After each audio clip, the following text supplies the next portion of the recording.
Hello world and welcome back to my room. If you're new, welcome. I'm Chronically Nikki and today I'm going to be telling the story of my inflammatory bowel disease diagnosis.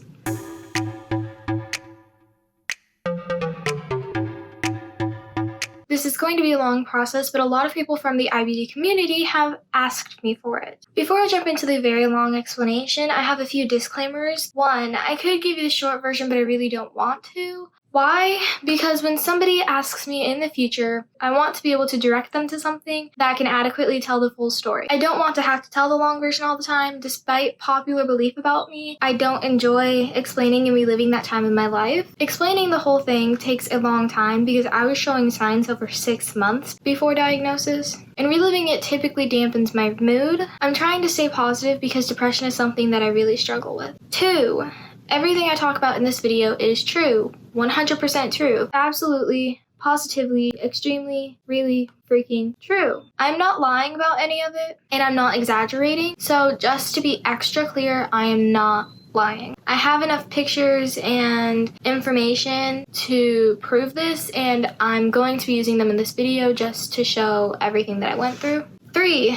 Disregarding anyone's illness or pain is disgusting, and I have no sympathy for this. I have dealt with this and it really sucks, and it's not something good to go through. If you don't know if you do this, I'll give you a few examples of statements that people have said to me and fellow inflammatory bowel disease friends of mine that really just hurt our feelings. Things like this typically sound like, I get tired too. You were fine yesterday. Try fruits. You should work out more. Are you sure it isn't the stomach flu? Stop stressing and you'll feel better. You'll have it for the rest of your life. Just get over it. Stop overreacting. You only talk about your disease for attention. You don't look sick. And that's really just scraping the surface. I'll probably make a video in the future of statements that people have said to me and other people that are sick that really bother us and hurt our feelings. 4. I will not be censoring this video. I'm not trying to say that I'm going to be cursing. I go to a children's hospital, so I really almost always censor my vocabulary anyways.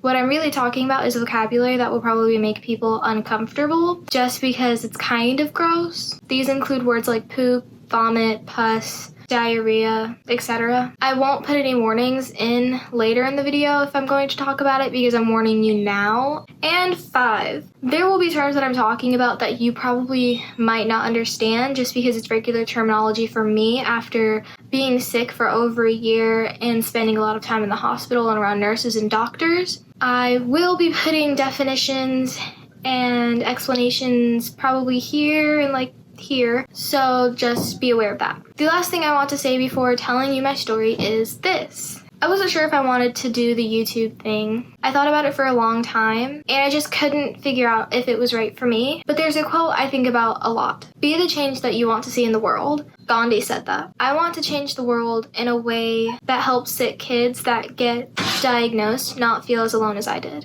To try and keep myself from rambling so much, I made myself a guide. You're welcome. It will be this glare on my glasses because I wrote this on my computer. It consists of 10 parts. This video is definitely going to be long, but when you put every part of it together, all 10 parts, they tell the tale of a teen with a chronic disease. The summer before. I have no idea when any of this started, and technically there is no real origin for IBD. It can have to do with your genes, whether or not anybody else in your family has it, or other factors that are in your life. I particularly think that mine has a lot to do with stress. I also think that it really started my 8th grade year, more specifically the second half of my 8th grade year, which was the beginning of 2018. Without getting too much into the situation, I'll just say that it was a very difficult time for me. I was going through a lot of scary, confusing situations, and as a 14-year-old, I was very stressed. But that's a story that I'll probably never film, and I really probably won't talk about much ever. Anyway, the stress was high, and 14-year-old me felt like my world was crashing down. In the second half of the year, I started having a lot of stomach pain and diarrhea. If I ate anything, it was in small quantities. This only got worse when school came to a conclusion. I was spending some of the summer with my great-grandparents. Everything I ate was giving me pain, and no matter what I tried, I just could not eat a lot of food. I was filling up quickly. Then a few things that were very strange for me happened. However, during this time I was seeing a neurologist because I had a concussion in 8th grade and it resulted in me acquiring chronic migraines. But other than that, I was really never sick and there was almost nothing wrong. So when I started to have these instances where I was sick, while I was 2 states over with my great-grandparents, it was safe to say that almost everyone in my family was very scared. I felt sick some days, like I had a cold, and then it progressed to something a lot worse and more significant. One day I was standing in the kitchen with my great-grandma while she was cooking, and I suddenly got really lightheaded and my vision started going black. I stumbled to the kitchen table, and my grandma says that when I sat down, I nearly smacked my head on the table. During the 10-step walk to the kitchen table, my vision had gone completely black, and I hadn't been able to see anything. There was a less intense moment after that where I had woken up one day, gone to the bathroom, and dry heaved, which was something I never did. The last moment was the most intense and the scariest for me. Me, my great-grandma, my great-grandpa had gone to see a family member, and we had stopped at Taco Bell beforehand. I got a Baja Blast Breezy, and by the time we got to the house, it was gone. I had stumbled from the car feeling really lightheaded and sickly, and I knew something was going to happen. I hugged the family member and sat on the couch. My great-grandma was trying to talk to me as I sat with my head in my hands. My vision started going dark. My hearing was fading. I said something about needing to go to the restroom because I was going to puke. I stumbled into the bathroom, kneeled in front of the toilet, and the Baja Freezy came back up. Afterwards, I sat on the toilet and I had a lot of diarrhea come out. By this time, I basically had continuous diarrhea for a few months. My great-grandma was convinced I had an ulcer. The beginning of 9th grade. So I'm still suffering from stomach pain and a decreased diet and diarrhea. I'm not losing weight though, which is a big indicator of IBD or anything really serious with your body. School is about to start, and what's the next thing to happen to me? Blood in my poop. My grandma took me to the walk-in clinic and I had to do a stool sample test. So I do the whole stool test and we send it back in. The hospital calls us and says that they don't see any more traces of blood in my poop, which is supposed to be really good, but I'm not doing any better. School starts and PE is kicking my butt. I've never been a very athletic person, but this was a lot worse. I'm having a lot of trouble with breathing and getting tired quickly. A lot of times during class, I would have to stop whatever I was doing because I physically just could not get enough air in to breathe. My grandma takes me back to the hospital to figure out what's going on. I have to walk around with a nurse for a while with an oxygen indicator on my finger. The whole time it said 99% or 100%, which means that I have enough oxygen in my body to be fine. But they give me a note to stop running in class until I get an asthma test done because my grandma has asthma, so we were thinking that was the problem. Now I want to explain that in 9th grade, because I was so sick all the time, I really wasn't in much. I was only doing band, which includes pep band, and dance, and that was it. So I'm struggling with breathing, having stomach pain, a decreased diet, and a lot of diarrhea while going to school, football games, and practices. I have distinct memories of coming home from dance practice and getting mad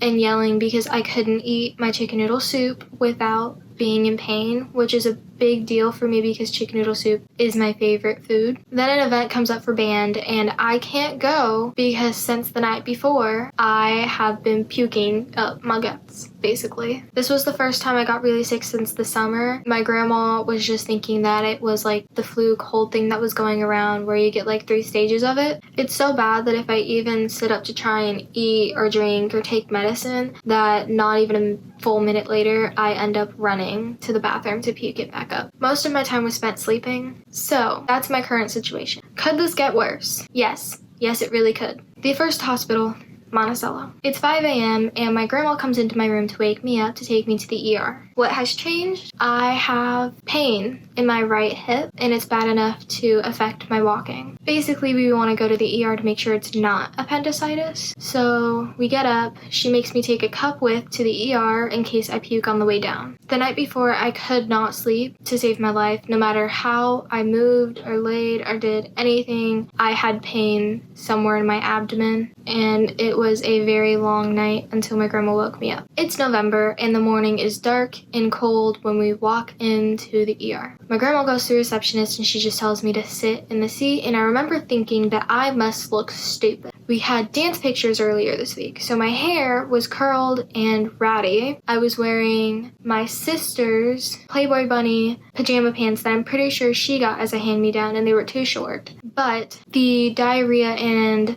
puking had progressed to both at the same time, which was ruining basically any kind of pajama pants and sweatpants that I had. I had on a cropped 4-H shirt because it was the easiest thing to find, I guess. Fuzzy socks, gray boots, and a black coat. And I just sat there slumped the whole time while they talked. So they took me back, they put an IV in, and then I'm getting a CAT scan of my stomach. The nurse that was doing it wheeled me down in a wheelchair and then wheeled me back, and I had a heated blanket the whole time. I distinctly remember being extremely cold and tired. I had like 5 or 6 heated blankets on and I was yawning like every minute. An hour or so went past and the nurse that was watching me came back in and said something along the lines of, "The results came back, she needs to have surgery. We're calling a hospital in Lafayette to get her in." And then she left, and I just remember looking over at my grandma and repeating over and over, "She said surgery, she said surgery."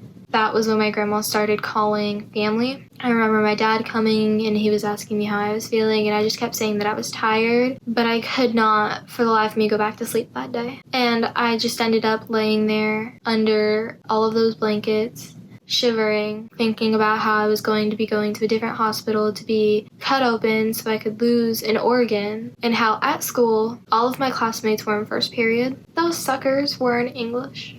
The second hospital, Lafayette. My appendix, which had swollen, was right up against my colon, which was also swollen. The hope was that I would get surgery to take my appendix out so that my colon could reduce swelling and heal on its own. It was Friday, November 16th. If I had stayed in the first hospital until an ambulance could take me to Lafayette, I would have stayed there all day. So my grandma took me instead, and I remember I got into surgery around 2. We got there, we checked in, we went up to the pediatric unit, and the nurses were so nice. They helped me with everything. They made it feel like my world wasn't ending, even though as a 15-year-old, getting surgery for the first time seemed like the scariest thing ever. So I got changed, and they switched my socks because hospital nurses are very adamant about their hospital socks. They weighed me, and I was the most I had ever been at about 125 pounds. I think about the time I was getting comfortable in my hospital room was about the same time as lunch at school. I was very hungry, and I think this was the only time I was jealous of the students at school because they were eating and I was not allowed to because I was about to get surgery. My sister came from college. Despite my protests, I knew I had to tell her. If roles had been switched and she didn't tell me, I would have been mad, so I know she would have been mad. I had a lot of family there, and when I went in to the OR, I remember laying on the operation table, and they put the mask over my face to give me the anesthesia. They didn't tell me to count down or anything, and I remember thinking that I wasn't going to go to sleep, that it wasn't going to work. The next thing I knew, I was waking up without an appendix. I was taken back to my room, and I spent the rest of the day watching movies and sleeping a lot. I swear I watched The Wizard of Oz like 8 times. I wasn't in pain, which could have been from the meds, but the nurse that was watching over me that night seemed to think it was a good thing. My sister stayed with me, and it was kind of just a really fun time. We had a list of movies, and we just kept going through movies, crossing them off, trying to watch all of them, and I think we ended up watching like half. The next morning, I woke up in pain, like I was crying, and this was not long after I had taken my pain medication. My grandma was there, and her and my sister kept trying to calm me down because I was crying. They gave me morphine and I felt like it wasn't working. Later in the day, I didn't have a bowel movement, which means that I didn't poop. I really was not hungry at all, but they still had me eat a little bit. I mostly stayed in bed all day because I was just really tired. That night, I was supposed to be transferred to Riley. I was going to get scopes done to see if I had Crohn's disease. The nurses gave me a stuffed bunny. I could choose between a few different options for stuffed animals, and I chose her. But I had the same nurse that I had the night before, and she came in and realized something was wrong. My stomach was really swollen, and I was especially pale, even though I'm obviously already really pale. The nurses quickly did labs and we saw my white blood cell count was really, really high, which basically meant that my body was fighting off an infection we didn't know about. They started me on antibiotics, and my grandma says that I took the first bag really fine, and the second bag, the nurses were literally standing there squeezing into my body. The ambulance that was going to take me to Riley was downstairs, ready to go, when I was wheeled back into the OR. It was past midnight, meaning it was Sunday, November 18th, my third day in the hospital. I had 6 inches of my colon removed and a gallon of pus drained from my stomach. For perspective, a gallon of water is just over 8 pounds. I had 5 tubes protruding from my body. 2 were drainage tubes. One went down my nose and my throat to my stomach, and the other went in my side to my stomach. One was a catheter and one was epidural. To better understand my pain level, epidural is what they give mothers during birth. When I got to my room in the ICU, yes, I said ICU, as in the intensive care unit, I had a lot of family members there. They were all tearing up, and I felt really bad because I just wanted a cup of water. My sister tells me that I was so pale during this process that my freckles disappeared. The surgeon had told us that the stool sample I had a few months prior to my surgeries did show traces of blood, and I should have gotten checked out then. He also said that he was fairly sure I did have Crohn's disease, but to be 100% sure, they sent the 6 inches of my colon to Riley to be tested while I was in Lafayette. That night, all I wanted was water. Did I get that? No, I got ice chips. So for a while, I just had my cup of ice chips and I kept blowing on it to melt it.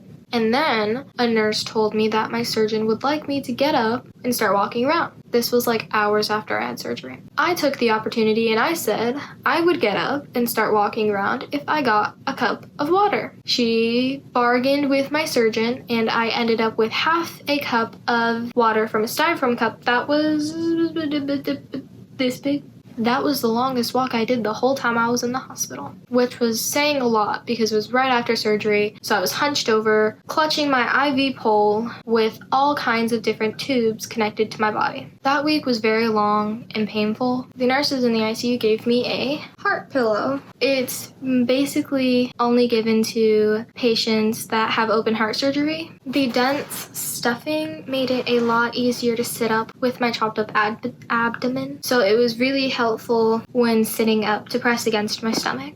I sometimes had 2 IVs because the liquids that were going into my bloodstream were not compatible to be put together in the same tube. Basically, they just couldn't enter my body together. I had squeezies on my shins. There were things that were wrapped around my legs and would blow up automatically so that while I wasn't always walking around, I wouldn't develop blood clots. I couldn't even really wipe. I didn't read and I was seldom on my phone, but I mostly just watched movies. Honestly, I think my favorite memory was one time when I was walking. I had a physical therapist that would come every day to take me walking, and I would walk around the ICU. My mom and my sister were walking behind us one day, and the whole time they were laughing because my ankles were swollen. The first tube to come out was the catheter. Then the drainage tubes came out, which was really great because the one down my nose to my throat was always hurting my throat. However, the one in my side, when it was getting taken out, it got stuck about halfway, which was a very painful process. The same day I got the epidural out was the day that I went back to the pediatric unit. I went home on Thanksgiving. I stayed in the hospital for a week. I had the people that left the biggest impression on me sign my pillow. So I have a lot of different messages about getting well, having good Thanksgiving dinner, sitting crisscross applesauce, and now I'm kind of terrified to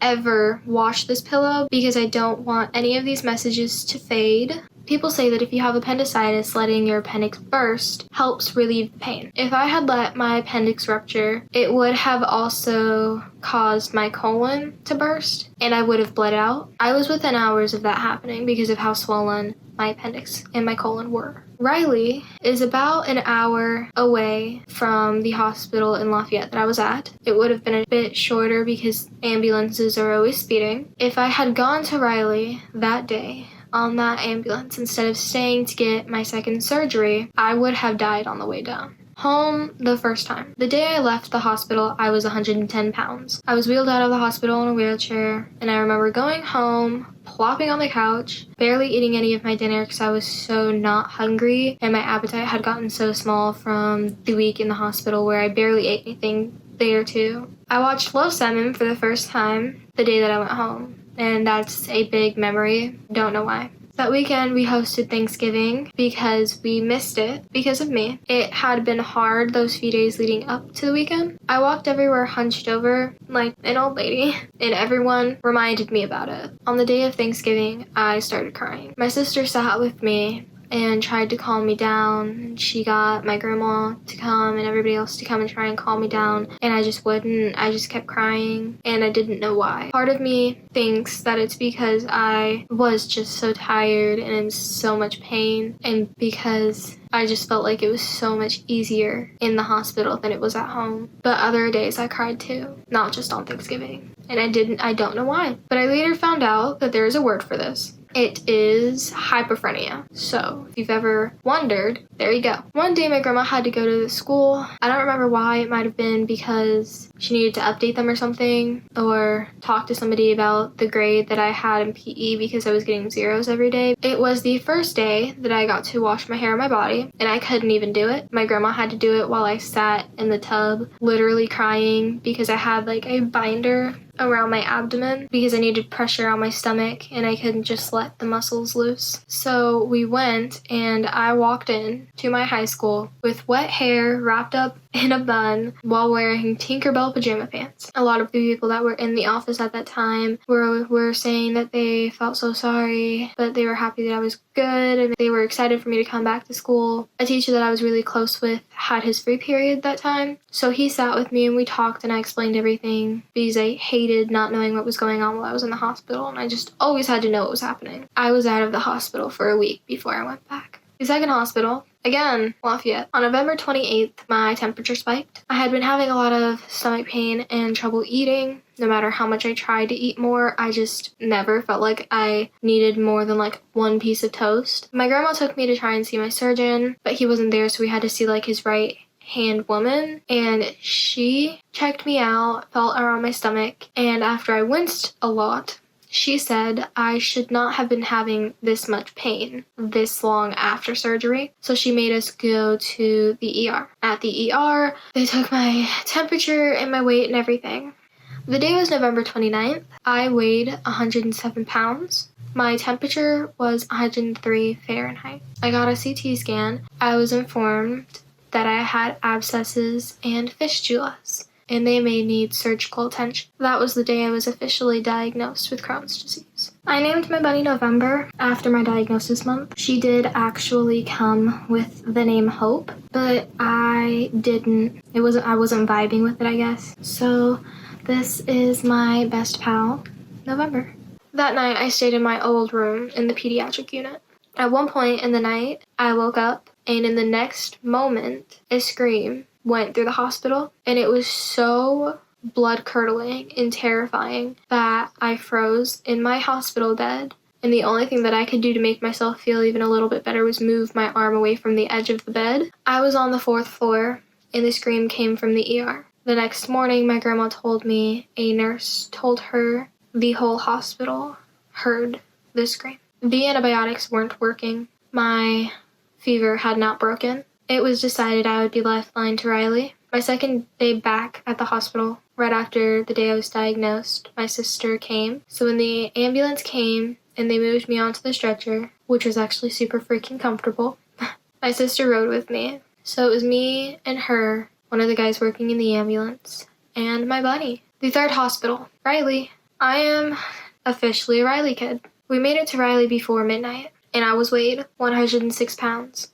I was allowed to eat and drink until midnight because I was having surgery the next day. I spent my limited time before midnight eating a lot of chicken noodle soup and water. My sister spent a lot of time going from my room to the nutrition's room to heat up soup. The next day I had the abscesses drained and they told us it was mostly body fluid, which was good because we thought it was pus. I came out of surgery with Band-Aids, a lot of Band-Aids I think, and a PICC line. This was because I needed to have antibiotics go through the PICC line for the fistulas and the rest of the fluid from the abscesses. I'd be taking antibiotics every 6 hours for the next few months. I met my doctor the second day I was at Riley. He's my GI doctor, and he is my favorite doctor. My family calls us two peas in a pod, and I'm very, very lucky that I got a doctor like him because a lot of people that are sick with an invisible illness get doctors that aren't very suited for this field. During the time I was there, I had a CT scan, an ultrasound, and I also got an MRE. An MRE lasts like in between an hour, half an hour and an hour, I think. So I got to pick out a movie, and I watched Lilo and Stitch. Through this entire process between August and December, maybe even sooner, I was anemic. My iron levels were inadequate, which was why I was always so pale, tired, and having such trouble breathing. I had an iron infusion and my first infusion of my Crohn's disease medicine the day I was leaving Riley. It's called Remicade. On December 2nd, I was weighed again, and I was 105 pounds. When I went home on December 4th, I still had the PICC line in. Before we left, I made sure to have more people sign my heart pillow. Home the second time. Whenever I needed to wash my hair, it was done in the kitchen sink. Days and nights were full of waiting for the next time that I would need to get my antibiotics. The antibiotic was a ball about this size. There was a hard part in the middle, and then around it was the antibiotic, and the outside was similar to this. As the antibiotic would go through my PICC line, the outside would shrivel up. The placement of the PICC line made it difficult for me to do it because you had to clean it before and after everything. So my family had to do it, which sucked for them and sucked for me. I managed to go to school for a day and a half before I went back to the hospital. I had shaking in my hands both mornings, and my doctor was just kind of apprehensive about how that could be affecting my PICC line. So they told us to go to the ER in Lafayette, and we did. I got a chest x-ray, and they sent me to Riley to have them check it out. The third hospital again, Riley. December 11th. My weight was 104 pounds. I was transferred in another ambulance from Lafayette to Riley. This time it was just me and the person working because my sister was back in college and couldn't come. When I got to Riley and was being processed in the ER, the nurses asked me if I needed help moving from the ambulance gurney to the ER bed, and I said, and I quote, "No thank you, I can function." They thought that was funny, but they were especially tickled, impressed, and a bit sad that I could perfectly recite everything that I'd been through in the past few weeks. I spent a while in the ER before I was transferred to a room upstairs, and then I went through the same process of being able to eat and drink until midnight because I was going to be looked at the next day and they weren't sure what was going to happen. So the next day, I had my hands checked, I got a few things of testing done, I think, and I spent an entire day basically just reading in my room while having some music playing. My grandma was a bit stir crazy about it, but no one came to really check on me or anything, and all I did was sit there with my PICC line and everything. I made sure to bring a lot of reading material because I had finally gotten back into my rhythm of the way that I live, which is reading a lot of books. This made quite the impression when the working doctor came in to see me with the residents because they saw all my books and seemed really impressed and proud of me to be reading during this time. So much so that a resident came back that night and gave me a book. This was actually before a hype started. It is Let It Go by John Green, Maureen Johnson, and Myracle. She gave me this before the hype started because the movie was coming out on Netflix. So I was pretty psyched about it. I really like John Green. It's a really good book about 3 holiday romances, and they're all so different, but they intertwine, and it's really cool. The day I was going to leave the hospital, I convinced my nurses to let me go to the library. Because who am I if I can't add some books to my diagnosis story? They had to get a person to take me because contrary to how movies and TV shows depict it,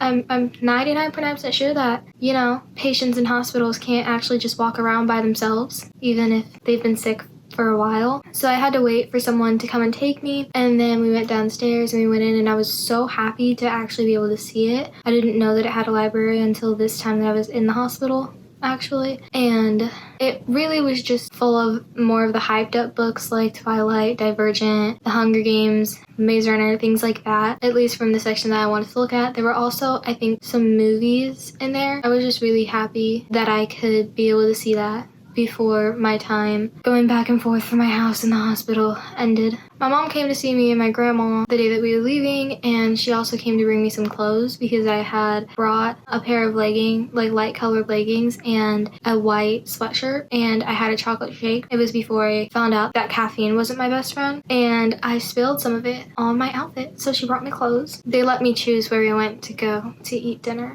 Every time I go to the hospital now, it's always my choice where we eat, and if I stay an inpatient, then I always get a book. By March 4th, 2019, I had been to 4 hospitals. I had ridden 2 ambulances. I'd been in 8 inpatient rooms. I met more than 20 nurses and doctors. I had 2 surgeons and 3 surgeries, 5 tubes, and over 30 IVs, 4 infusions, and 2 MREs. My PICC line had been taken out, and I was left with 6 scars, 3 on my abdomen and 3 on my left bicep. It took over 6 months and 20 pounds for me to get a diagnosis. 1 diagnosis for an illness that nearly killed me twice. I'm still going to Riley every 6 weeks for infusions. At home, I have over 7 medications that I need to keep handy for my disease and for things that my disease and other medications have caused. Even now, when I get an MRE, I watch Lilo and Stitch. I think I've had 3 or 4 now. And my scars have faded, but they are still very visible.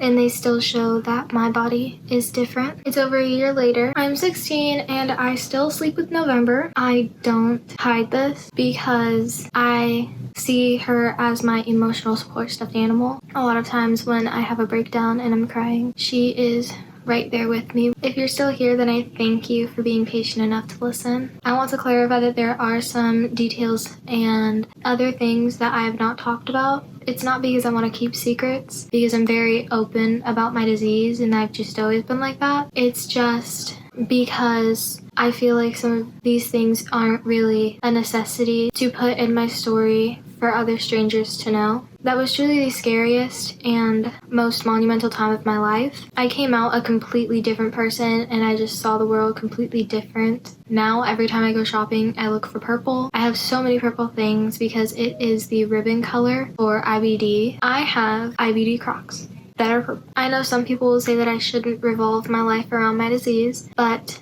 my disease is my life. My regular day is full of remembering the last time I used the restroom, knowing where the restroom is at all times, wondering if this pain is going to go away tomorrow or put me back in the hospital, carrying a bag with my medication and a roll of toilet paper because public restrooms have terrible toilet paper and so much more. If something goes wrong, I could potentially lose my life. I've been on the brink of death and I don't want to go back for my sake and for my family's sake. That's all I have to say about this. I don't want to sit here and defend myself on my channel, which I made so I could be free of speech for myself and for any other people that are sick. I just want to guarantee that everything that I can say is said to assist people to understand. I'm not asking for attention. I'm not begging for sympathy. I am a strong survivor. I am a proud spoonie. I am not afraid to tell the world that I have a chronic and invisible illness that fluffs